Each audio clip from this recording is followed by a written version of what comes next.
Okay, ഇന്നത്തെ chapter എന്ന് പറയുന്നത് പ്രോഗ്രാമിംഗ് ലാംഗ്വേജസ്, സിയിലുള്ള പ്രോഗ്രാമിംഗ് ലാംഗ്വേജസ് ആണ് ഇന്ന് പറയാൻ പോകുന്നത്. Machine language, assembly language and high level language. അപ്പം എന്താണ് പ്രോഗ്രാമിംഗ്, സിയിലുള്ള പ്രോഗ്രാമിംഗ് ലാംഗ്വേജ് എന്ന് നോക്കാം.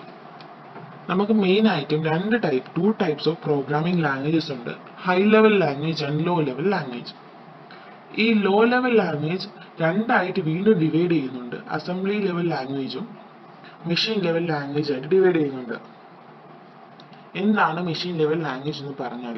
മെഷീൻ ലെവൽ ലാംഗ്വേജ് എന്ന് പറഞ്ഞാൽ മെഷീൻ അല്ലെങ്കിൽ കമ്പ്യൂട്ടറിന് മാത്രം മനസ്സിലാവുന്ന ഒരു ലാംഗ്വേജ് ആണ് മെഷീൻ ലെവൽ ലാംഗ്വേജ്. അതായത് ഡിജിറ്റൽ നമ്പേഴ്സ് ആയിരിക്കും. That means zeros and ones. ഈ സീറോസ് ആൻഡ് വൺസിനെയാണ് നമ്മൾ ബൈനറി കോഡ് എന്ന് പറയുന്നത്. ഈ ഒരു സീറോസ് ആൻഡ് വൺസിൽ എഴുതിയ പ്രോഗ്രാം മാത്രമേ മെഷീന് മനസ്സിലാവത്തുള്ളൂ. അതാണ് മെഷീൻ ലാംഗ്വേജ് എന്ന് പറയുന്നത്. ഓരോ കമ്പ്യൂട്ടറിനും ഓരോ സെറ്റ് ഓഫ് ഇൻസ്ട്രക്ഷൻസ് ഉണ്ടാവും. അതെന്താണ്? അതെല്ലാം ബൈനറി പാറ്റേണിലായിരിക്കും നമ്മൾ റൈറ്റ് ചെയ്യുന്നത്.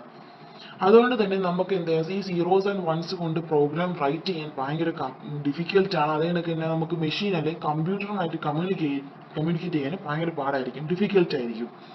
അത് കണക്ക് തന്നെ നമുക്ക് ഡിഫിക്കൽട്ട് റൈറ്റ് പ്രോഗ്രാം എഴുതാനും അത് കണക്ക് തന്നെ ഒരുപാട് എറർ വരും.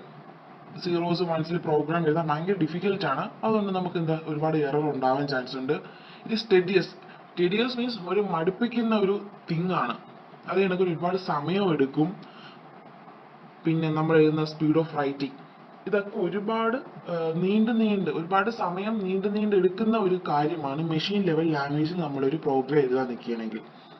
അപ്പോൾ രണ്ടാമത്തെ, ഞാൻ നേരത്തെ പറഞ്ഞു, മെയിനായിട്ട് ലോ ലെവൽ ലാംഗ്വേജ് രണ്ടായി ഡിവൈഡ് ചെയ്യുന്നുണ്ട്. അത് മെഷീൻ ലെവൽ ലാംഗ്വേജ്, രണ്ടാമത്തെ assembly level language. Machine level language നമ്മൾ നോക്കിക്കഴിഞ്ഞു. എന്താണ് ഇനി അസംബ്ലി ലെവൽ ലാംഗ്വേജ് എന്ന് നോക്കാം. അസംബ്ലി ലെവൽ ലാംഗ്വേജ് എന്ന് പറഞ്ഞാൽ മെഷീൻ ലെവൽ ലാംഗ്വേജിന്റെ ഒരു മോഡിഫൈഡ് വേർഷൻ ആണ് അസംബ്ലി ലെവൽ ലാംഗ്വേജ് എന്ന് പറഞ്ഞാൽ. ഈ അസംബ്ലി ലെവൽ ലാംഗ്വേജിൽ നമ്മൾ ഈ ഇംഗ്ലീഷ് ഫോമിലായിരിക്കും നമ്മൾ ഇൻസ്ട്രക്ഷൻസ് നമ്മൾ മെഷീനിൽ കൊടുക്കുന്നത്. ഫോർ എക്സാമ്പിൾ, നമുക്ക് മൂവ് എ കോമ ബി കൊടുക്കുകയാണെങ്കിൽ നമ്മൾ മെഷീനിലോട്ട് പറയുവാണ് എയും ബിയും നമ്മൾ സിസ്റ്റത്തിലോട്ട് മൂവ് ചെയ്യുവാണ്. ആഡ് എന്ന് പറഞ്ഞാൽ ആഡ് എ കോമ ബി എന്ന് പറഞ്ഞാൽ രണ്ട് നമ്പർ എയും ബിയും ആഡ് ചെയ്യുവാണ്. ഇതാണ് ഇങ്ങനത്തെ കുറെ ഇൻസ്ട്രക്ഷൻസ്. ഇങ്ങനെയുള്ള ഇൻസ്ട്രക്ഷൻസ് ഈ ആഡ്, സബ്, മൾ, ഡിവ് ഇതൊക്കെ പറയുന്നതാണ് നിമോണിക്സ് എന്ന് പറയുന്നത്. നമ്മൾ ഇതിനകത്ത് ഈ അസംബ്ലി ലെവൽ ലാംഗ്വേജിൽ നിമോണിക്സ് കോഡായിട്ടാണ് കൊടുത്തേക്കുന്നത്. പക്ഷെ ഇതൊന്ന് പ്രോഗ്രാമറിന് ഭയങ്കര ഈസി ടു റൈറ്റ് ആയിരിക്കും. നമുക്ക് പെട്ടെന്ന് എഴുതാനും അതല്ലെങ്കിൽ പ്രോഗ്രാമറിന് പെട്ടെന്ന് മനസ്സിലാവും. പക്ഷെ നമ്മുടെ മെഷീൻ എന്താണ് മനസ്സിലാവാൻ പാടാണ്. It is not understandable by the machine. അപ്പൊ മെഷീന് മനസ്സിലാവണമെങ്കിൽ നമ്മൾ എന്ത് ചെയ്യണം? ഒരു മെഷീന് മനസ്സിലാവുന്നത് പോലും നമ്മൾ കൺവേർട്ട് ചെയ്ത് കൊടുക്കണം. അപ്പൊ നമ്മൾ കൺവേർട്ട് ചെയ്യാൻ നമ്മൾ എന്ത് ചെയ്യും? ഒരു മെഷീൻ ലാംഗ്വേജ് നമ്മൾ യൂസ് ചെയ്യും. ആ മെഷീൻ ലാംഗ്വേജിന് പുറകെ വരുന്ന വീഡിയോയിൽ നമ്മൾ പറയുന്നതായിരിക്കും. ഓക്കെ, മെയിനായിട്ട് നമ്മൾ ട്രാൻസ്ലേറ്റേഴ്സ് ആണ് നമ്മൾ ഒരു ലാംഗ്വേജിൽ നിന്ന് വേറൊരു ലാംഗ്വേജിലോട്ട് കൺവേർട്ട് ചെയ്യാൻ യൂസ് ചെയ്യുന്നത്. അതേപോലെ ഈ assemblers are used to convert assembly language പ്രോഗ്രാമിനെ മെഷീൻ ലെവൽ ലാംഗ്വേജ് പ്രോഗ്രാമിലോട്ട് കൺവേർട്ട് ചെയ്യാൻ വേണ്ടിയാണ് അസംബ്ലേഴ്സ് യൂസ് ചെയ്യുന്നത്. ഇതും ഒരു ടൈപ്പ് ഓഫ് ട്രാൻസ്ലേറ്റേഴ്സ് ആണ്. ഓരോ പ്രോസസ്സേഴ്സും 8086 ആയിക്കോട്ടെ, ഇതൊക്കെ ഓരോ മൈക്രോ പ്രോസസ്സേഴ്സ് ആണ്. ഓരോ പ്രോസസ്സേഴ്സിനും ഓരോ അസംബ്ലി ലാംഗ്വേജസ് ആണ് ഉള്ളത്. ഇതിന്റെ മെയിൻ ഡിസഡ്വാൻറ്റേജസ് എന്ന് പറയുന്നത് വെച്ചാൽ, നമ്മൾ ഇതേപോലെ അസംബ്ലി ലാംഗ്വേജിൽ എഴുതിയിട്ട് നമ്മളിങ്ങനെ എഴുതിയിട്ട് നമ്മൾ ടെസ്റ്റ് ചെയ്യാനായാലും ഒക്കെ ഇത് ഒരുപാട് സമയം എടുക്കും. കാരണം നമ്മൾ ട്രാൻസ്ലേറ്റർ യൂസ് ചെയ്ത് കൺവേർട്ട് ചെയ്ത് മെഷീന് മനസ്സിലാവുന്ന രീതിയിലാക്കിയതിനു ശേഷം മാത്രമേ നമുക്ക് എന്താണ് റിസൾട്ട് കിട്ടുള്ളൂ. അപ്പം ഒരുപാട് ടൈം കൺസ്യൂമിങ് ആയിരിക്കും. അസംബ്ലി ലാംഗ്വേജ് എന്ന് പറഞ്ഞാൽ ഒരിക്കലും പോർട്ടബിൾ അല്ല. ഒരു സിസ്റ്റത്തിൽ നിന്ന് വേറെ സിസ്റ്റത്തിലോട്ട് നമുക്ക് ഒരിക്കലും പോർട്ടബിൾ ആയിരിക്കത്തില്ല. ആരാണ്? Assembly language programmes.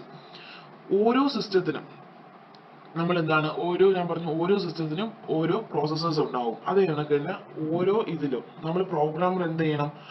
ഈ രജിസ്റ്റേഴ്സിനെ നമ്മൾ ഓർമ്മിച്ച് വെച്ചതിന് ശേഷം മാത്രമേ നമുക്ക് ഇൻസ്ട്രക്ഷൻസ് നമുക്ക് എഴുതാൻ പറ്റത്തുള്ളൂ.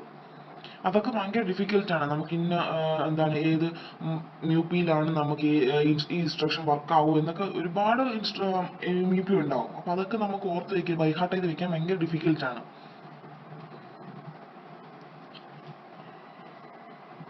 ഓക്കെ, പിന്നെ ഉള്ളതെന്ന് വെച്ചാൽ രണ്ടാമത്തെ ഒരു പ്രോഗ്രാമിംഗ് ലാംഗ്വേജ് ആണ് എന്താണ്? High level language. ഓക്കെ, രണ്ടാമത്തെ ഹൈ ലെവൽ ലാംഗ്വേജ് ആണ്. ലോ ലെവൽ ലാംഗ്വേജ് രണ്ടെണ്ണം ഉണ്ടായിരുന്നു പറഞ്ഞു, മെഷീനും അസംബ്ലി. അതിന്റെ ഡിസഡ്വാൻറ്റേജ് നമ്മൾ പറഞ്ഞു കഴിഞ്ഞു. എന്താണ് ഇനി ഹൈ ലെവൽ ലാംഗ്വേജ് നോക്കാം. ഈ നേരത്തെ പറഞ്ഞ ഈ അസംബ്ലി ലാംഗ്വേജിന് ഉള്ള ഡിസഡ്വാൻറ്റേജ് എല്ലാം ഈ ഹൈ ലെവൽ ലാംഗ്വേജ് എന്ത് ചെയ്യുന്നുണ്ട്, ഓവർകം ചെയ്യുന്നുണ്ട്. അപ്പം ഇതാണെന്നുണ്ടെങ്കിൽ കമ്പ്യൂട്ടറിന്റെ അണ്ടർസ്റ്റാൻഡ് ആണ്, കമ്പ്യൂട്ടറിന് മനസ്സിലാകും. പക്ഷെ എന്താണ്, നമുക്കൊരു ട്രാൻസ്ലേറ്റർ വേണം, ഇതിലൊരു ട്രാൻസ്ലേറ്റർ വേണം. അതിനകത്ത് ഉപയോഗിക്കുന്ന ട്രാൻസ്ലേറ്റർ ആണ് കമ്പൈലർ എന്ന് പറയുന്ന translator.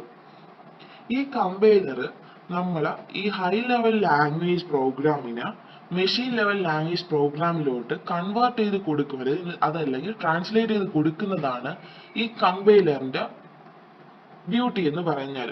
Four example high level ലാംഗ്വേജിന് എക്സാമ്പിൾ പറയുകയാണെങ്കിൽ നമുക്ക് കോബോൾ പറയാം, ഫോർട്രാൻ പറയാം, ബേസിക് സി പറയാം, അതായത് C++ പറയാം.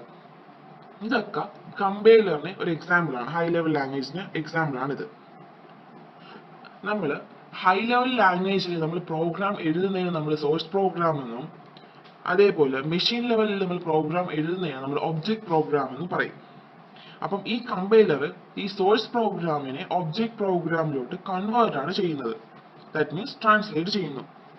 ഇതിന്റെ അഡ്വാൻറ്റേജ് എന്ന് പറയുന്നത്, അതായത് ഈ ഹൈ ലെവൽ ലാംഗ്വേജിന്റെ അഡ്വാൻറ്റേജ് എന്ന് പറയുന്നത് ഫാസ്റ്റ് പ്രോഗ്രാം ഡെവലപ്മെന്റ്, പെട്ടെന്ന് തന്നെ പ്രോഗ്രാം ചെയ്തെടുക്കാനും ടെസ്റ്റ് ചെയ്യാനും ഡീബഗ് ചെയ്യാനും ഒക്കെ എന്താണ് എളുപ്പമാണ്. ടെസ്റ്റ് ചെയ്യാനും ഡീബഗ് ചെയ്യാനും ആരേക്കാൾ അസംബ്ലി ലാംഗ്വേജ് അല്ലെങ്കിൽ മെഷീൻ ലാംഗ്വേജിനേക്കാൾ എളുപ്പമാണ് ഏത്, ഈ ഹൈ ലെവൽ ലാംഗ്വേജ് എന്ന് പറയുന്നത്.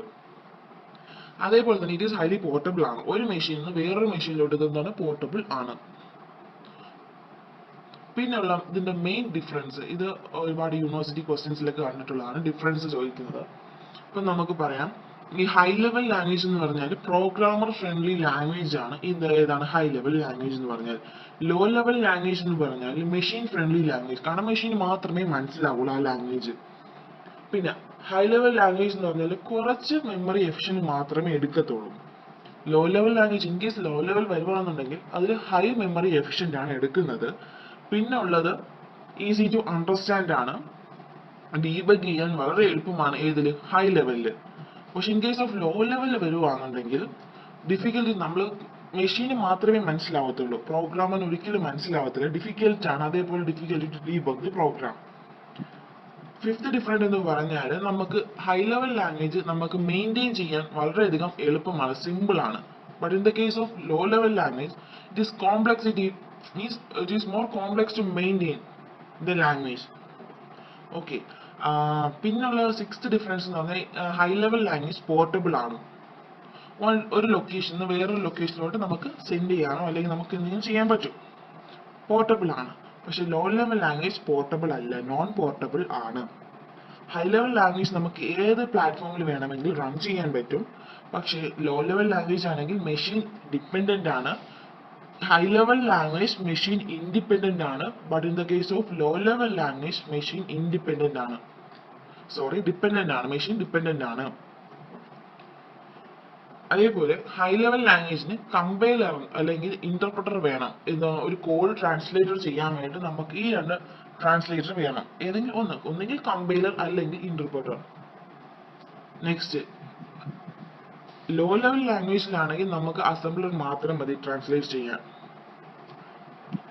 അപ്പോൾ ഇത് മനസ്സിലായെന്ന് വിചാരിക്കുന്നു. എന്താണ് കമ്പൈലർ, ഇന്റർപ്രറ്റർ, അസംബ്ലർ എന്നുള്ളത് നെക്സ്റ്റ് വീഡിയോയിൽ പറയുന്നതായിരിക്കും. Thank you.